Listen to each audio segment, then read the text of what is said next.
Hello friends, welcome back to your favourite channel. आज के इस वीडियो में हम लोग डिस्कस करेंगे parts of the nervous system.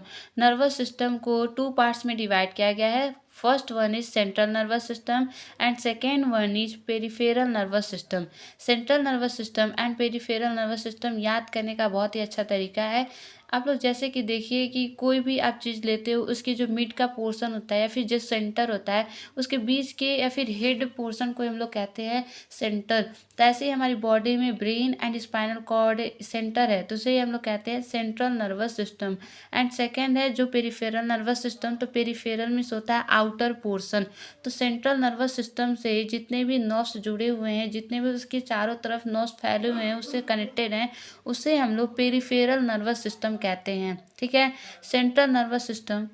ठीक है, तो मतलब central nervous system and peripheral nervous system क्या होता है आप लोगों को क्लियर हो गया। ठीक है, सेंट्रल नर्वस सिस्टम को टू पार्ट्स में डिवाइड किया गया है, ब्रेन एंड स्पाइनल कॉर्ड।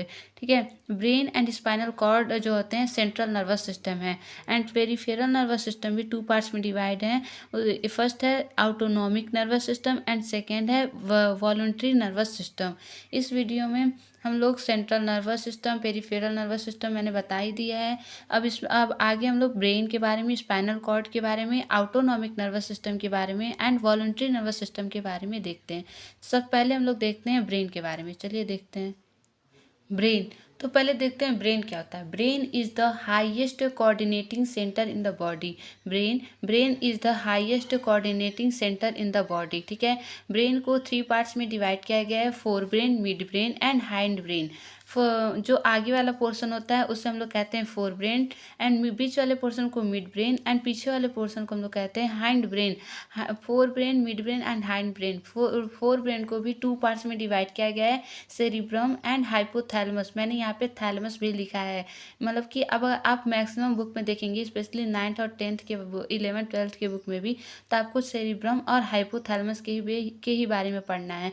यहाँ पे मैंने थैलेमस के बारे में भी लिखा है, आप लोग बस देखिएगा। लेकिन ब्रेन टू पार्ट्स में डिवाइड है, सेरिब्रम एंड हाइपोथैलेमस। ठीक है, मिड ब्रेन को किसी पार्ट्स में डिवाइड नहीं किया गया है, एंड हाइंड ब्रेन को थ्री पार्ट्स में डिवाइड किया गया है, पॉन्स, सेरिबेलम एंड मेडुला। पहले हम लोग फोर ब्रेन के बारे में डिस्कस कर लेते हैं। सेरिब्रम जो होता है, cerebrum is the main thinking part of the brain. Cerebrum देखिए मैंने लिखा भी है, cerebrum is the main thinking part of brain. Cerebrum जो होता है वो मेन थिंकिंग पार्ट है ब्रेन का। सेरिब्रम जैसे कि आप लोग उसका फंक्शन पहले देखें फिर समझ में आएगा कि सेरिब्रम का फंक्शन है लर्निंग में हेल्प करता है, रीजनिंग में, इंटेलिजेंसी में, पर्सनालिटी एंड मेमोरी में। मतलब कि आप जो भी चीज़ लर्न करते हो, अगर ज़्यादा देर तक, ज़्यादा दिनों तक याद रहता है, तो हम लोग कहते हैं कि उसका हाइपोथैलेमस जो है बहुत ही एक्टिव है।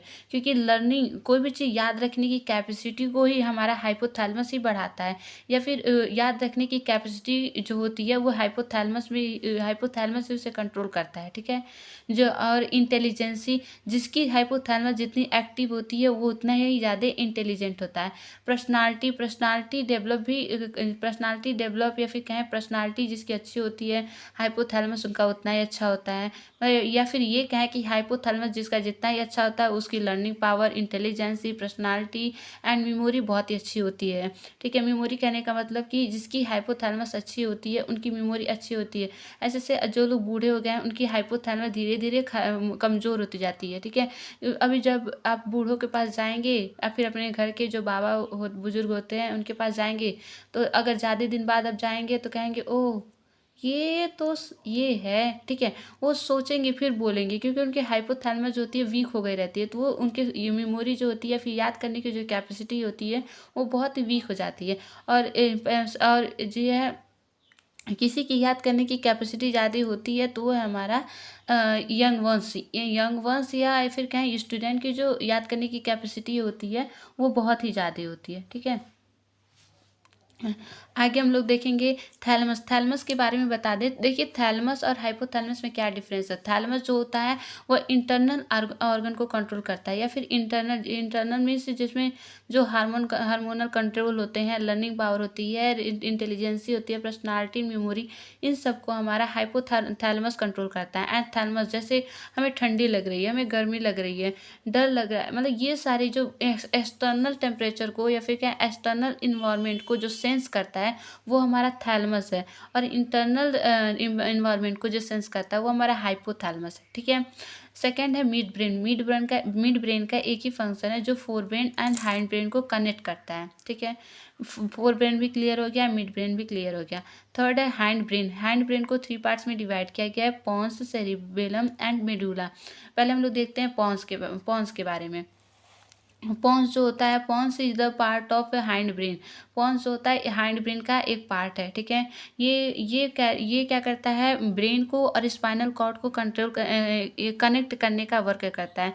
पॉन्स जो होता है वो हमारे ब्रेन को और स्पाइनल कॉर्ड को कनेक्ट करता है, और उसका एक मेन फंक्शन है, it handles unconscious process such as sleep wake cycle and breathing. ठीक है, ये ब्रीदिंग में हेल्प करता है। मतलब इसका जो फंक्शन है, जो अनकॉन्शियस प्रोसेस होते हैं उनमें पॉन्स का बहुत ही बड़ा रोल होता है। एंड सेरिबेलम जो होता है बैलेंस करता है। जैसे कि आप लोग शराबी लोगों को देखे होंगे, वो अपने पैरों पे सही से चल नहीं पाते हैं। ठीक है, वो लड़खड़ाते हैं, उनके जो सेरिबेलम होता है वो उनका भी सेरिबेलम वीक हो गया रहता है, जिसकी वजह से वो जो लोग वाइन, दारू, अल्कोहल ये सब पीते हैं, जिसकी वजह से उनका सेरिबेलम जो होता है वीक हो जाता है। जब सेरिबेलम भी वीक हो जाएगा तो आप जो अपने ऊपर बैलेंस करते हैं वो बैलेंस नहीं बना रहेगा। इसलिए शराबियों का सेरिबेलम खराब हो गया रहता है, जिससे वो अपने ऊपर इसलिए वो उनका बैलेंस होता है खराब हो जाता है। वो खुद के पैरों पे खड़े नहीं हो पाते हैं अच्छे से जब दारू पी लेते हैं, क्योंकि उनका सेरिबेलम उस टाइम काम नहीं करता है। ठीक है, और बैलेंस कहने का मतलब वो है कि जो जिनका सेरिबेलम वीक हो जाता है वो वॉकिंग भी अच्छे से नहीं कर पाते हैं, लड़खड़ाते हैं, डांसिंग भी नहीं कर पाते हैं, राइडिंग भी नहीं कर पाते हैं, एंड बाईसाइकिलिंग कुछ भी नहीं कर पाते हैं। मतलब कि सेरिबेलम जो होता है हमारी बॉडी को बैलेंस करता है, जो कि हमारे चलने में हेल्प करता है, चलने में हेल्प करता है, डांसिंग में हेल्प करता है, साइकिलिंग में हेल्प करता है, एंड राइडिंग में हेल्प करता है। ठीक है। थर्ड है मेडुला को मेडुला ऑब्लंगाटा भी कहते हैं। Medulla is the part of the hind brain. Medulla जो है हाइंड ब्रेन का एक पार्ट है, जो सबसे लोअर पार्ट होता है उसे हम लोग मेडुला कहते हैं। ये भी क्या करता है, ब्रेन को और स्पाइनल कॉर्ड को कनेक्ट करता है। मेडुला का मेन फंक्शन यही है। मेडुला जो होता है रिफ्लेक्स एक्शन को कंट्रोल करता है। जैसे रिफ्लेक्स एक्शन हम लोग के जिसे कहते हैं सीजिंग, मतलब कि जो छींकने को हम लोग रिफ्लेक्स एक्शन कहते हैं। वोमेटिंग भी रिफ्लेक्स एक्शन होता है। स्वेलिंग, मतलब ये सब इन सारे प्रोसेसेस को मेडुला कंट्रोल करता है। मेडुला के क्या क्या फंक्शन है रिवाइज करते हैं कि मेडुला क्या करता है, मेडुला जो होता है हमारे ब्रेन को स्पाइनल कॉर्ड को कनेक्ट करता है। Medulla is the part of brain, medulla is the lowest या फिर last part of the brain, जो जिस टेल एक्सिस टाइप होती है। और मेडुला का जो मेन फंक्शन है वो swelling, coughing, sneezing and vomiting. Medulla जो होता है वो निगलने में भी हेल्प, मतलब भोजन जो होता है उसे डायरेक्ट निगलने में हेल्प करता है। कफिंग होता है छींकने को, जैसे जो रिफ्लेक्स एक्शन से कहते हैं छींकना।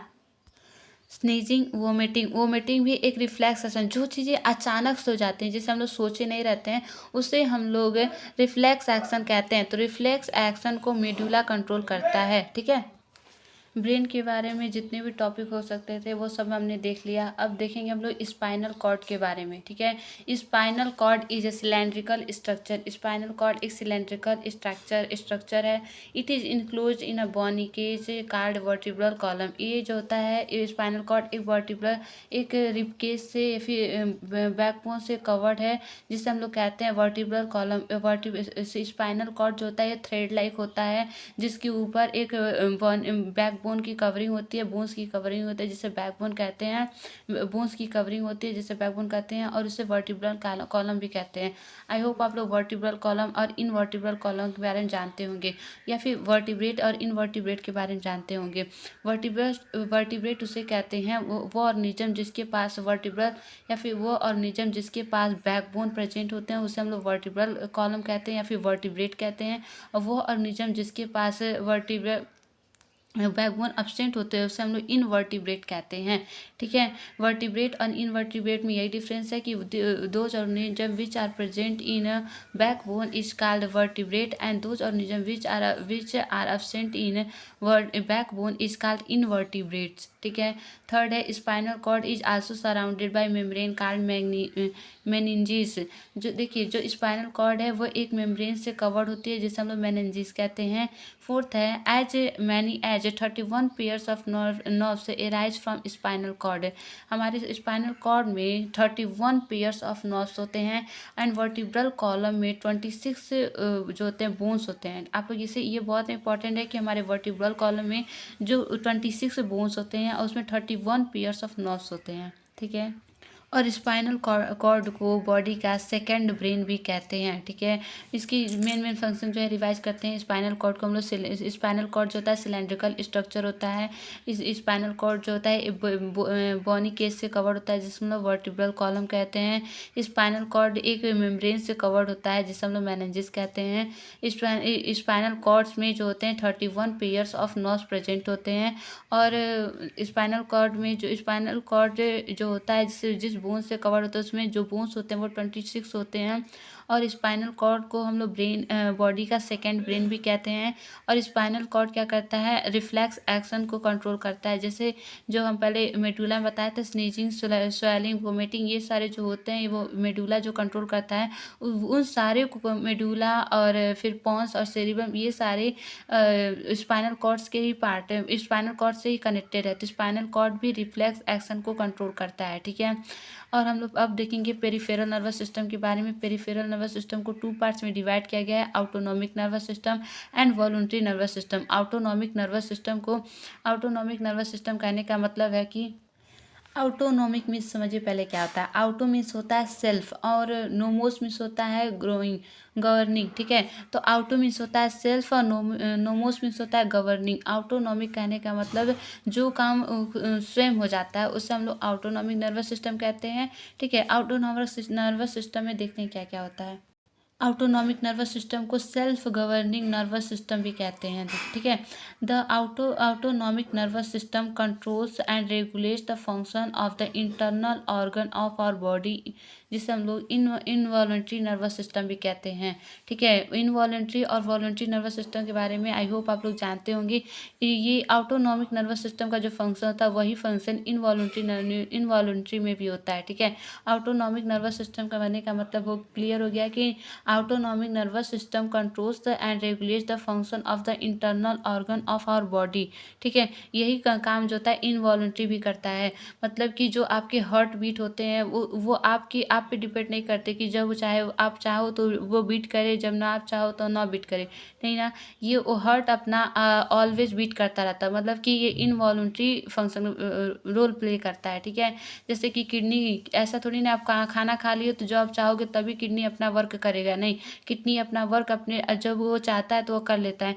मतलब कि जो इंटरनल ऑर्गन है वो अपना वर्क अपने टाइम पे कर लेते हैं। आप ना उसे कंट्रोल करते हो ना उसके बारे में सोचना रहता है। मतलब कि जो हमारी बॉडी के जो इंटरनल ऑर्गन है वो जो अपना वर्क सेल्फ कर लेती हैं उसे हम लोग ऑटोनॉमिक नर्वस सिस्टम कहते हैं। And voluntary nervous system nervous system कहने का मतलब हुआ कि the voluntary nervous system helps us take voluntary action such as under the conscious control of the brain, ठीक है। हमारी बॉडी में जो कॉन्शियस कंट्रोल होता है ब्रेन का जो कॉन्शियस कंट्रोल होता है वो हमारा नर्वस सिस्टम है। जैसे ब्रेन कहता है कि जैसे मान लीजिए आप लोग गर्म तावे पे हाथ रखे, ठीक है। तो अचानक से जब जलता है तो हम लोग हाथ हटा देते हैं, ठीक है। तो क्योंकि ब्रेन कहता है हाथ हटाओ, ठीक है। ब्रेन जो होता है मैसेज करता है कि जल रहा है तो हम लोग अपना हाथ क्या करते हैं, हटा लेते हैं। तो ये वॉलंटरी नर्वस सिस्टम है जो कि हम लोग जो ब्रेन कंट्रोल करता है। जिस वर्क को ब्रेन कंट्रोल करता है उसे हम लोग वॉलंटरी नर्वस सिस्टम कहते हैं। और जिस वर्क को जो इंटरनल ऑर्गन है जो सेल्फ होते हैं जिसे ब्रेन कंट्रोल नहीं करता उसे हम लोग ऑटोनॉमिक नर्वस सिस्टम कहते हैं। आई होप आप लोगों को क्लियर हो गया होगा कि ब्रेन क्या है, स्पाइनल कॉर्ड क्या है, ऑटोनॉमिक नर्वस सिस्टम क्या है एंड वॉलंटरी नर्वस सिस्टम क्या है, ठीक है। आई होप आपको ये वीडियो अच्छी लगी हो। Thank you so much for watching my video. Thank you guys.